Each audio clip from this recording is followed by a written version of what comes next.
ஏசாயா 60:20 சொல்கிறது, கர்த்தரே உனக்கு நித்திய வெளிச்சமாய் இருப்பார்.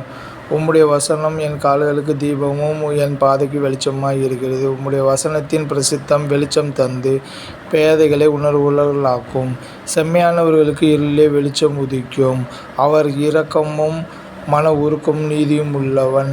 கட்டளையே விளக்கு, வேதமே வெளிச்சம், போதக சிக்ஷையே ஜீவவழி. நீதிமான்களின் வெளிச்சம் சந்தோஷிப்பிக்கும். அப்பொழுது விடியற்கால வெளிச்சைப் போல் உன் வெளிச்சம் எழும்பி உன் சுகவாழ்வு சீக்கிரத்தில் துளிர்த்து உன் நீதி உனக்கு முன்னாலே செல்லும். கர்த்தருடைய மகிமை உன்னைப் பின்னாலே காக்கும். பசியுள்ளவனிடத்தில் உன் ஆத்துமாவை சாய்த்து சிறுமைப்பட்ட ஆத்துமாவை திருப்தியாக்கினாள். அப்பொழுது இருளில் உன் வெளிச்சம் உதித்து உன் அந்தகாரம் மத்தியானத்தைப் போலாகும். இனி சூரியன் உனக்கு பகலிலே வெளிச்சமாய் இராமலும் சந்திரன் தன் வெளிச்சத்தால் உனக்கு பிரகாசியாமலும் கர்த்தரே உனக்கு நித்திய வெளிச்சமும் உன் தேவனே மகிமையுமாய் இருப்பார். இப்படி நம்மைக்கு நித்திய மகிமையாயும் நித்திய வெளிச்சமாய் இருக்கிற தேவனுக்கே மகிமை உண்டாவதாக.